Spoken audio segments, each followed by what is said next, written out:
I've been around booktube for quite some time, and sometimes I'm watching videos with monthly book reports, and some people say, "Oh, I DNF'd this book," and every time I hear that, I'm very shocked because I never DNF books, or almost never. The books I've DNF'd have been less than 10 in my entire life. Most of the time, when I cannot read a book, I put it aside for a while, read something else, and return and finish it, or I just hold it through. And there was this book I've read a couple of years ago that I almost DNF'd. That was Dark Matter by Blake Crouch.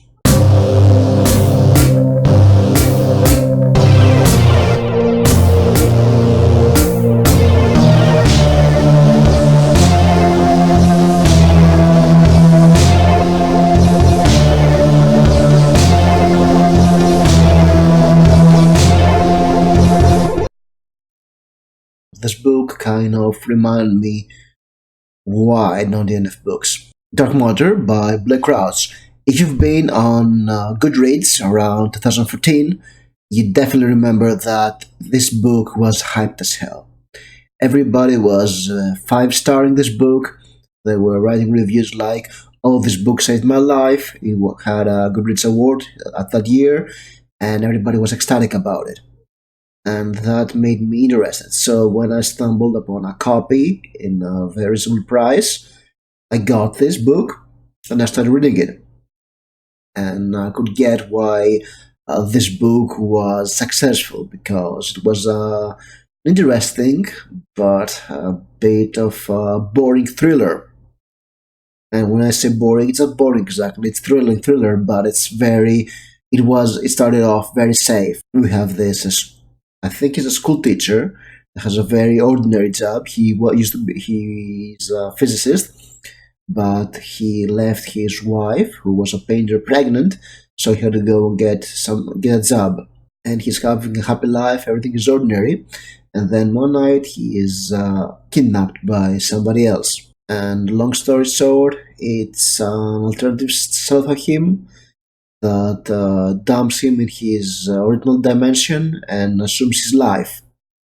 So we have a story of a man trying to find what is happening, while the reader already knows that this is an alternative dimension story, and he was kidnapped by his own self, who was a super scientist in his other life, and he wanted to have a family. That's why he created a gateway between dimensions. And it's kind of tiring reading a book where the reader knows what's happening and the protagonist is not knowing that. It takes a different approach for a writer to do that, and doing that in a thriller, in a mystery book. Mystery thriller is not working quite well because you know what's happening, and it's kind of annoying, at least to me. And that was the first third of the book. And okay, it was well written, it was easy to read, but I wasn't impressed. And remember, the hype was up to the sky, and I wasn't getting it. And then we get to the second part of the book, and I won't spoil this now. I may spoil this a bit later, but I'll try to, for those who haven't read the book, I'll respect that. We get to a situation where a lot of strange stuff are happening, and I was like, "Oh, come on, you're just filling stuff to get the book longer to make this novel work out." Dude, I can see through that. I mean, no way, it's too much. You're just trying to impress us. And I was about to dump the book. I was actually reading the book, and I had pulled out my Goodreads app on my mobile phone, and I was, how you call it? I was making status updates. There is a lot of stuffing and stuff trying to impress us, and and I made this status update, and and 2 or 3 pages later, my foot went right here in my mouth because I have read one of the most amazing, exquisite, mind-boggling phrases I've ever read, and suddenly it all made sense. And all this stuff I thought were stuffing were crucial because I had an idea of where he was going. And part 3 was amazing because I have to give that to Blake Rhodes. He took his time. He had an amazing idea for this novel, and it's a 5-star rate for me because of the third part. He had an idea, and he took his time to develop it, to foreshadow everything. Maybe even, play it safe for the first 2/3, and then I couldn't stop reading the book, couldn't hold it down, and it's an amazing read for me, really.